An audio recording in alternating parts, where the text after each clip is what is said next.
Welcome back to the Skid Factory. We're getting stuck back into Kevin, but first we've got some news about the Leukemia Foundation. Yeah, we'd like to thank everyone for helping us raise $9,800 for the Shave for a Cure. The Leukemia Foundation helps support... Give him the mic, Leukemia Foundation helps support families suffering with leukemia and funds research into the disease. I think we can all agree that's a good cause, and we had one very large donation who matched the Skid Factory's own donation of $1,000. His name was Brendan Russo, and he did it on the proviso that I would kiss a trout and say yibbity yibbida, that's all folks. And I don't know why he said that. It's an old Rex Hunt fishing show thing, but we're a man of our words here, so we've got it trout. It's very smelly.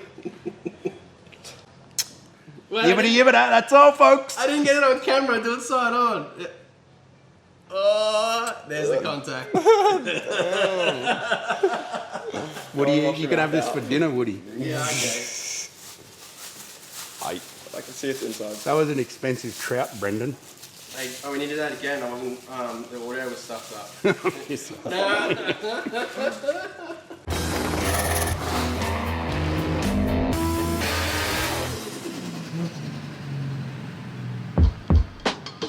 Welcome back to the Skid Factory. Since last episode, we've been busy stripping the paint off the engine bay and coating it in some epoxy 2-pack primer. There still needs to be a lot of repair work done as far as smoothing everything out that we've patched up, but for the moment we've just coated it in primer just to seal it all up. Once we've done all the fabrication work, which is what we're about to do, we've got to cut holes for pipes and all sorts of stuff in the engine bay again after we've just patched them all up. So once we've done that, we'll do a final paint job on the engine bay and it will look like a show car for Woody. Before that can happen, we've got to finish assembling the 2JZ. This is a Golebys 1200 horsepower 2JZ. So that's a sustained 1200 horsepower engine, not a once off. So it's built very tough. It could probably make way more power than that, but this is a reliable 1200 horsepower all day, every day engine. We've got to do a few little things to it. We've got to bolt a sump on it. We've got to put the timing belt on, water pump, all the other bits that haven't been fitted yet. Then we're going to bolt up the Gilroy's race transmission built power glide, slide it all back in the car, or maybe we'll do it separately, and then everything's going to sit in the right place for us to start adding the fancy shiny bits, and then we can start cutting holes in the engine bay, fabricating pipes and exhaust systems and that sort of stuff. Starting with the sump. This is something that we played around with. We chopped and changed our ideas because we heard rumours of front sumps having problems with oil pressure leaving the chat upon leaving the line. So, Al's mate Danny, who is a pattern maker, he made this up for us. This is a dry sump pan, pretty bloody thick. I dare say it's probably SFI approved if you needed a certification. So we're going to go down the route of going dry sump or possibly a moist sump. So still retaining the stock 2JZ oil pump.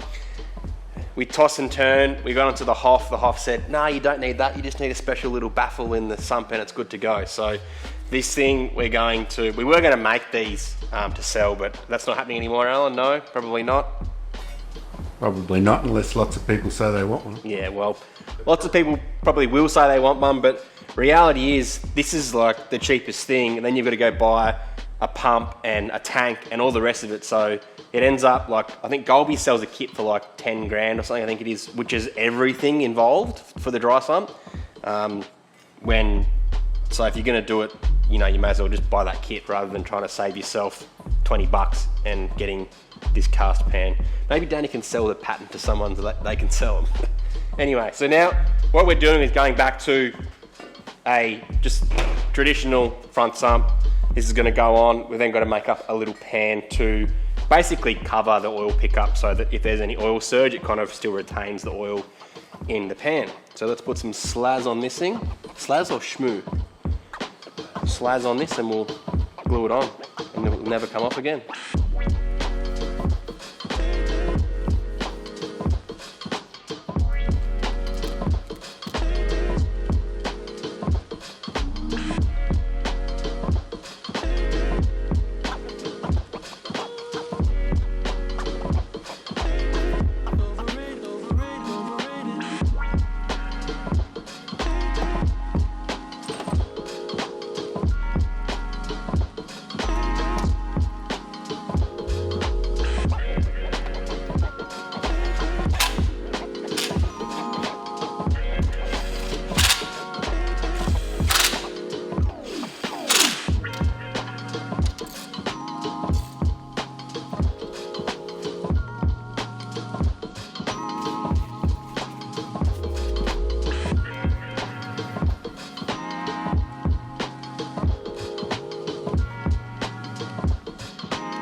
As Woody mentioned earlier, we aren't going with the dry sump. We've got the factory sump on there. Now we just got to make a baffle.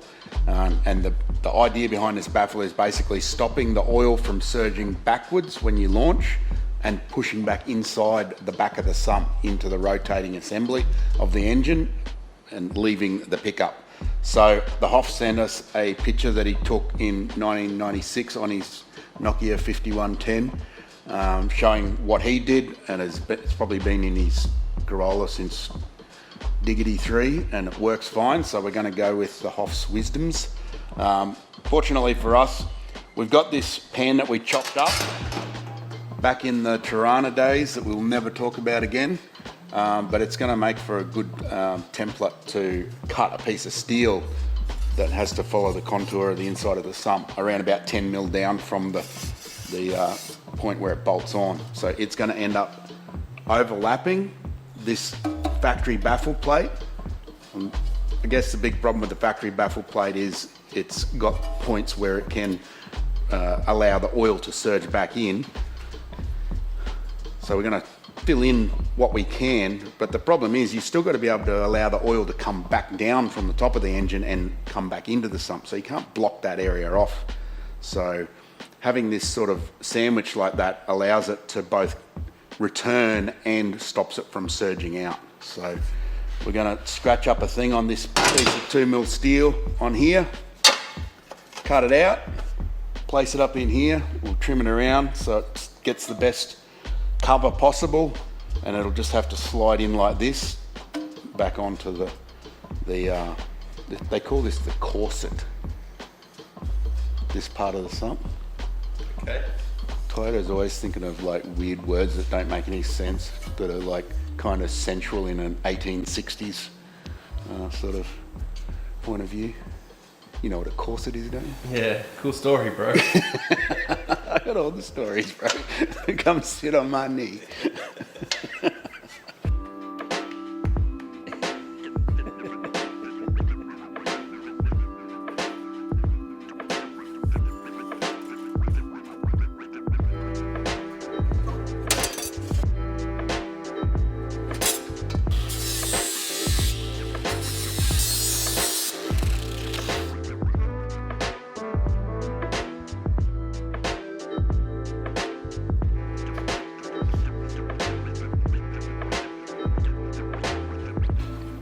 Do you know what you're doing over there? Yeah, I'm drawing a template, bro.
We've got the engine assembled enough to throw it back in the car. We've got the sump on, the baffle in the sump, so that should all be good, hopefully. We've got a Ross balancer bolted up there, not torqued as it says. Pretty hard to torque them up to a zillion pound-feet without them bolted in the car, so we'll do that after it's in the car. The front, up the front here, it's all pretty standard 2JZ stuff, except for here. what's happening here is we were going to use this cam sensor kit from Golebys. Because it's a 2JZ GE, not a GDE, it doesn't have cam sensors on it. It used to have a distributor. We delete all that, it all gets in the way of your massive turbos, so you can't use it anyway. This is what we were going to use, which is basically just going to pick up off one of these bolts. You replace one of those stainless bolts with a ferrous bolt, and this reluctor, which is a genuine Toyota thing, then gives you your cam home, which then works with the sensor that's inside the oil pump there. We can't use that now because we've opted to go with this PRP mechanical fuel pump kit. So we've never used one of these before, and you don't need to use them, but we've opted for it just to see how it works and see if it's an improvement over having like 3 or 4 fuel pumps in your fuel cell. We think it's going to be. There are disadvantages to it, but we're going to work through them as we go and sort of work out whether in this case this is a practical way of doing it. The actual kit that's from PRP to fit it up is pretty nice. It's using a Kinsler pump, which is a common sort of alcohol mechanical injection fuel pump. What we've got here is I've removed this fancy washer that we put on there and replaced it with this dog drive. So there's your dog teeth. You can see this little dot underneath there. That's a permanent magnet, which is then going to signal this Hall effect sensor that's integrated into this setup. So that's only required because this is a GE. So this kit obviously fits on a GTE as well. So they've got their own cam sensor, so you don't need it. But because we need that, and we've had to remove this, Golebys and PRP have worked together for a long time, and they've sort of built that into the system so we can still get that cam home that we need. So this all sort of bolts together. That goes on top of there. You can keep the original tensioner and everything, but we don't need it, so we've dismantled it and chopped it off and just kept that because it's part of the way the spacer works. This little Ouija bow goes on here. What is it? It's a Ouija bow. It's like a thing. It's like a damper between the dog gears, so you don't have any metal-to-metal contact or rattling. Similar to what they use on Garrett Superchargers, actually. So then you line everything up and it sort of goes thunk and makes thunk noises, and it bolts up like that. It's got slots in it. I'm not sure if that's to do timing adjustment or whatever, but we don't need that because the Haltech does it all with a keyboard. But it could also be used to orientate those ins and outs the way you like it. But we'll leave that off for the moment because it'll probably get wiped out on the bloody radio support panel trying to fit the engine back in. But that's how it all goes together. It all bolts together really nicely, so that's pretty mint. Let's throw the engine back in, gearbox on, bolt it all up, and then we'll be ready to make some pipes and stuff. Hey, wait a second. Where's the oil cap? We haven't got an oil cap. Well, we do. We just got to use a spanner to undo it. So these Ross valve covers, they're designed for both, but we ordered them for a dry sump setup because that's what we were going to be going with. But so basically, you can fill it through any of these top holes, and that's your breathers. Inside there's a breather plate, so it's all separated properly, just like it is from factory. And they're also a lot more low profile than the original setup. Our only concern is we need to cover this up because we're paranoid about, bolts or pieces of rubber or carburetor going inside here and shredding our belt. So we'll work on that later. I've heard too many stories of seat covers. Seat covers. I don't think seat covers are going to be an issue, but you never know.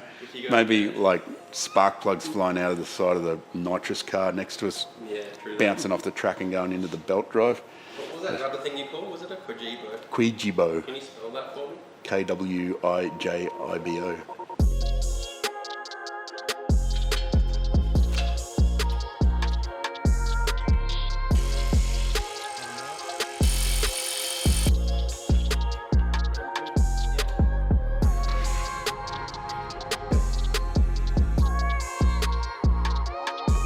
Sweet.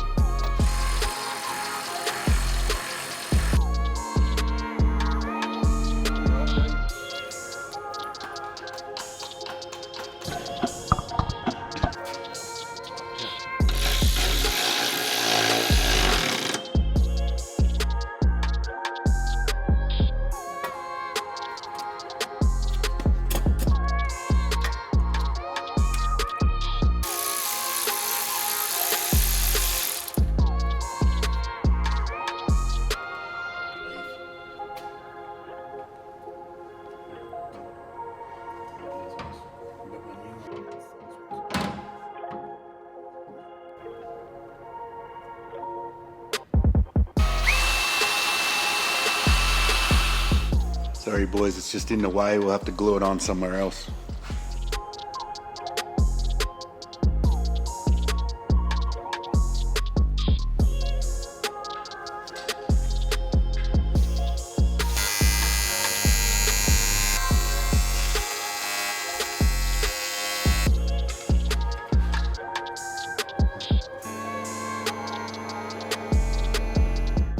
Which hole are you going to pick to use?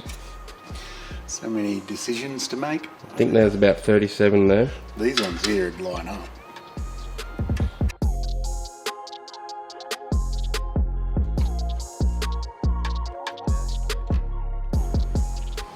We don't have a pan brake, but we do have a Matt Rogan.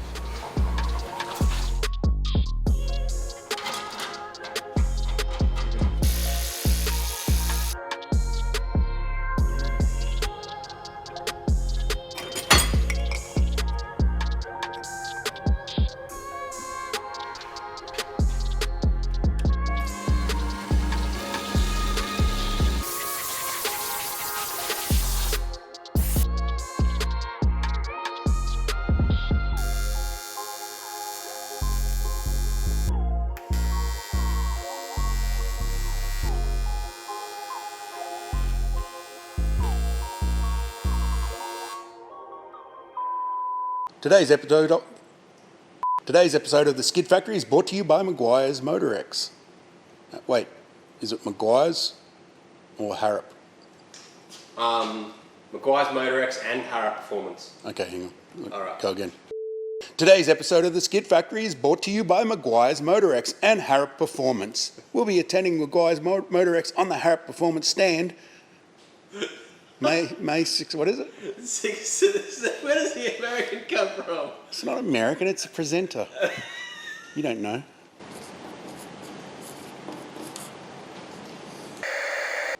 May 6th to the 7th at Melbourne Showgrounds. We'll be there at the Harrop stand, and we'll also be judging the Real Street Best Engine Swap Award, which we have completely just made up for our own purposes. Bring your Real Street car down, park it up, let everyone have a look at your sweet, sweet ride, and we'll be judging you on your engine bay skills. Better be good. LSs don't count. See you there. Also, don't forget, Kevin's shirts are on special at the store. Just type in Kevin93 for your discount of 10%. Should have been Kevin 10.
we've got the majority of our alloy fabrication completed now. So we've got the turbo outlet coming into 3-inch intercooler pipes. We're using plasma clamps, so there's no silicon on the sort of pressure side of things. It's good insurance to not blow things off.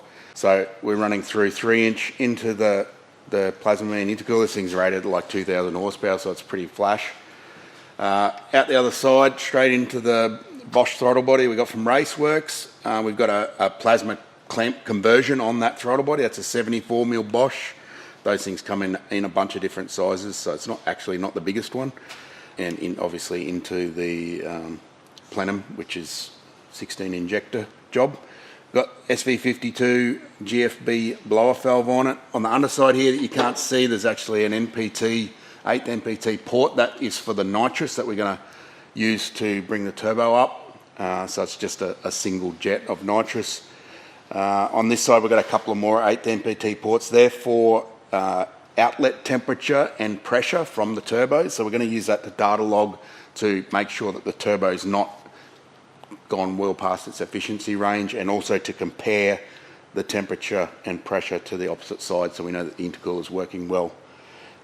Cooling system wise, we've got an R33 radiator in there, and we've modified it as usual. Woody's made a couple of nice brackets there to hold it in there. It fits really well in this Commodore actually, which is a surprise, and we know that these will work perfectly fine on an engine like this, so that's good.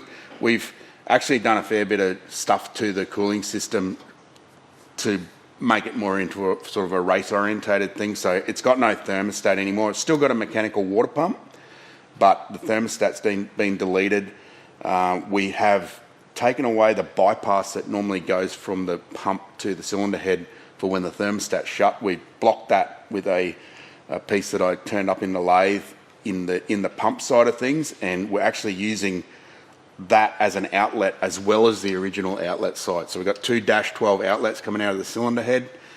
The idea behind this is to try and get even water flow through the head. The high temperature side of the cylinder head, which is obviously the exhaust side, that needs a lot of water flow as well. So we're trying to allow it to release water from both sides of the head. So we've got two coming into the top of the radiator there. The heater hose outlet that used to be on the rear of the head, we've pulled that out. That's like a 3/4 barb fitting, or 5/8 or 18 or some random bloody Toyota thing, and tapped that out, and that's going to have just a fitting screwed into it to run to a -4, which is basically just a bleeder. So we're releasing any sort of air pockets that might be caught in the rear of the cylinder head. That's where you get hot spots, where the cooling system is not working evenly throughout. We got -16 out of the bottom of the radiator into the water pump. So that's all good to go. The next thing along the line, what we had to work with was, we've got the PRP mechanical fuel pump here. What I hadn't actually read up on yet was the fact that we need a surge tank in the engine bay. I didn't realise that. These things, if you put them in the back of the car, you can just draw straight from the tank, but then you need a cable drive, and they're not known to be the most reliable thing. So we did some reading. PRP has heaps of stuff on their site to guide you through how to set this up, and also so does Kinsler. Kinsler's been around forever. It's like speedway stuff for alcohol speedway cars. Really, really informative site actually. Like, the stuff looks like it was written 1,000 years ago, but it's all very well explained. So it's actually a little bit different to what you normally expect from a surge tank. I've just made it fit in that space there because we need to put it somewhere, and it needed to be high because it's mounted on the camshaft. We want that tank to be as high as possible so it doesn't have to draw upwards. They're not renowned for being able to draw easily. So basically just made a cardboard template. Matt folded some stuff up. I welded it. The welder gave me the shits, and we later found out that we did something wrong or set up wrong. So always learning, even though I've had it for years. I got the GFB reg. It's a -8 reg. It's mounted directly to it. It just allows less hoses and pipe work basically. So this is a feed in from the tank in the rear, which is just going to be a cell. So we'll have a Peerberg in the back. It comes through this dash 8, just fills the tank, just as normal. That's actually the return, and you'll notice something unusual is actually bigger than the feed, that's not normal in my world. And the reason for that is when that thing's pumping hard and this starts to like overpower the pump that's in the back, which it may or may not do, it needs this as a breather. Otherwise you're sort of sucking your surge tank inside out. So a little bit of different thinking. So always learning. I've learned something. Setting this up, I've learned heaps of stuff, which is, you never know everything, no matter how old you are. Pretty much got all that stuff done, so now it's time to move on to the steel side of things. Exhaust. We're still going to make an intake here, but we're still sort of trying to work out how to do that, so we'll get to that later. The exhaust is going to be multifaceted because we've got to actually have two different exhausts. One that just comes out the side here, a short 4-inch for the track duties, and we're also going to make a full exhaust in 3.5 inch. We can't fit any bigger than 3.5 inch through beside the steering assembly there, so that's why we're going to go for a side pipe, and because side pipes are cool. We got a big delivery of materials from Golebys, both 3.5 and 4-inch. We've got a couple of different radiuses as well to go for particularly our 4-inch outlet, because it's going to be pretty tight there. While we've been waiting for that to turn up, I've been fiddling around with some stuff to sort of do a bit better job than I won't say normal, but try and do the best job we can for Kevin. I've actually made this in the lathe out of like a 75mm chunk of solid bar, which is probably pretty silly, but I did it anyway. This is the original, the piece that you get with every EX50 wastegate, and that doesn't really match the huge outlet that the 6-boost manifold's got on it. You can actually buy an outlet that does match it, but because I've got a lathe and had some time, I made it. But yeah, you can buy that. There is a part number for it if you want to. If you've got a 6-boost manifold with the 60mm outlet and you want it to match up with this gate, you can buy it. It's actually shorter than this one though, so I've made it the right length to set it up so it sits in the right position, and everything all matches up, and it's all like sort of tapering down smoothly and that sort of thing. So don't buy a lathe or a welder because you think you're invincible and can do everything. So we're going to get stuck into some ferrous metal welding.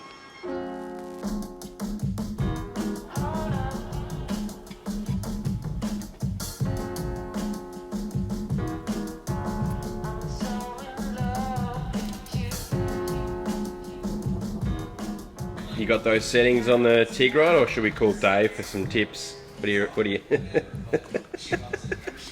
With that steady.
It's looking all right.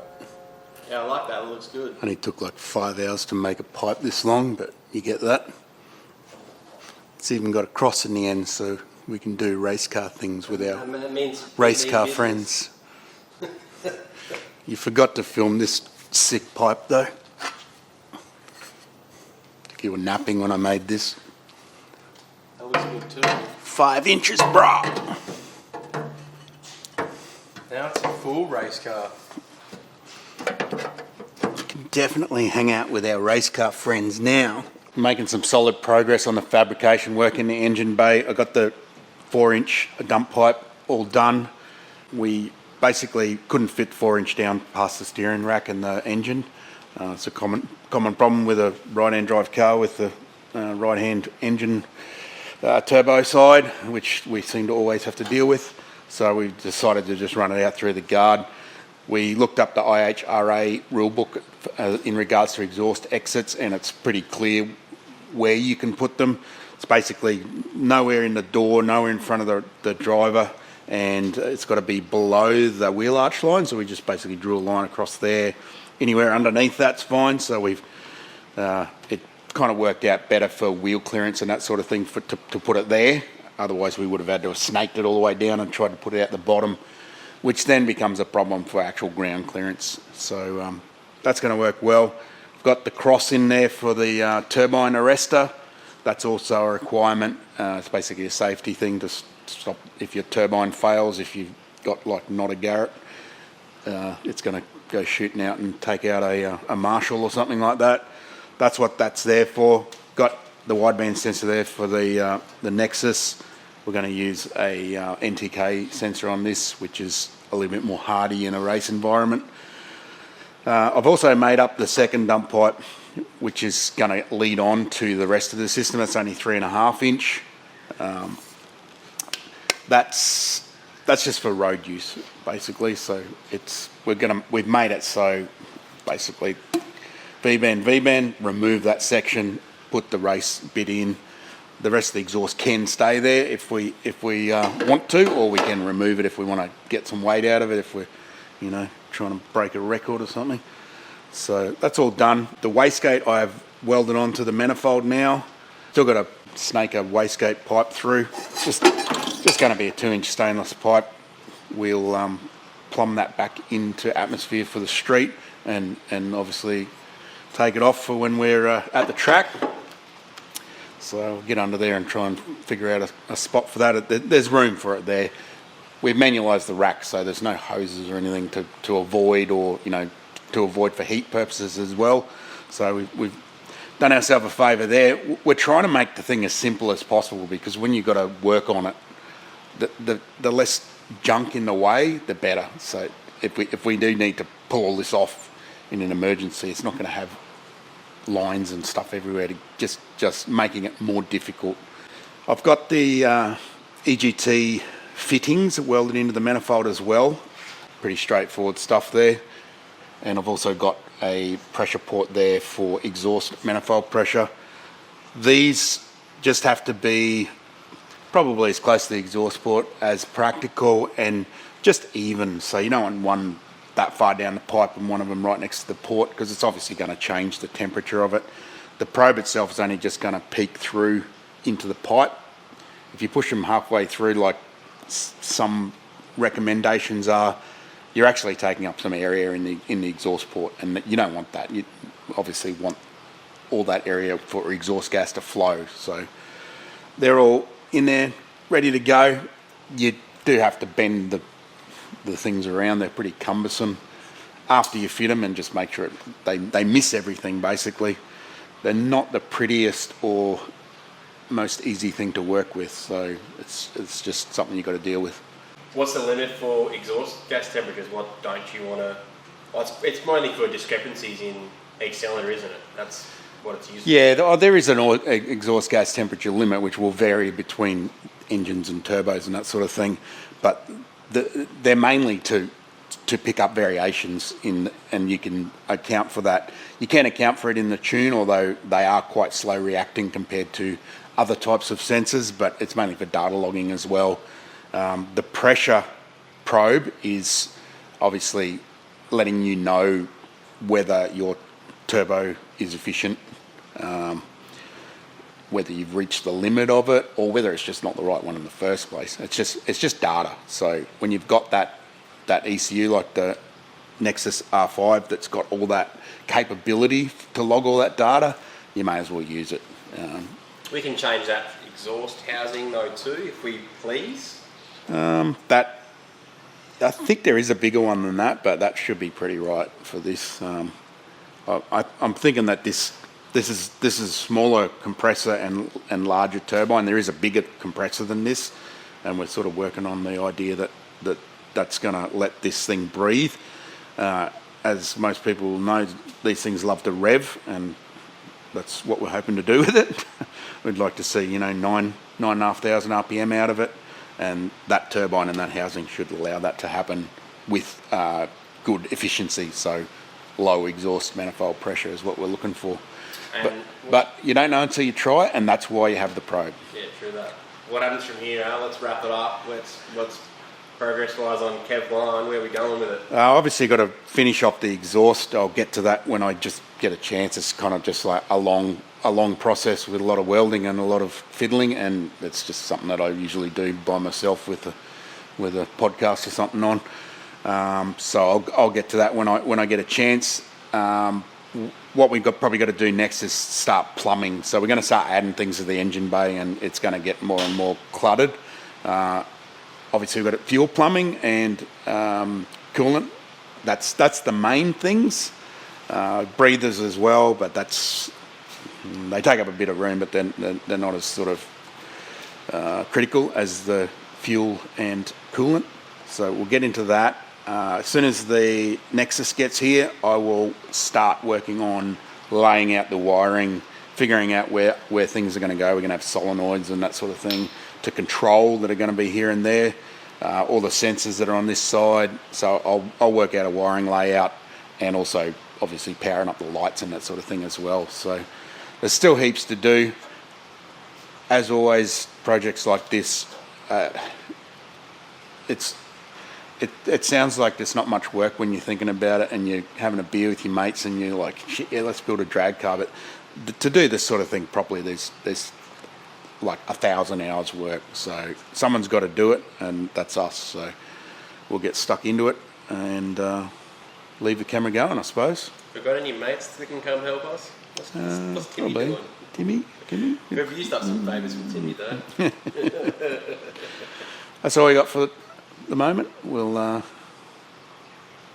come back to Kevin shortly. Where can I get one of those shirts you're wearing? From MPW. You got to be Team MPW though. Oh, right. You got to build like a 7-second LS Commodore. Mr. Big Dog over here. First, you got to buy a Commodore that's already worth 50 to 100 grand. Then you got to put an LS turbo in it, and then you get a shirt. How come I got one? I've got one too, but mine doesn't fit me because I'm a fatty. Adam, he'll replace it. Let's get a few sizes up. Counting for the next couple of years. It's all downhill from there, bro.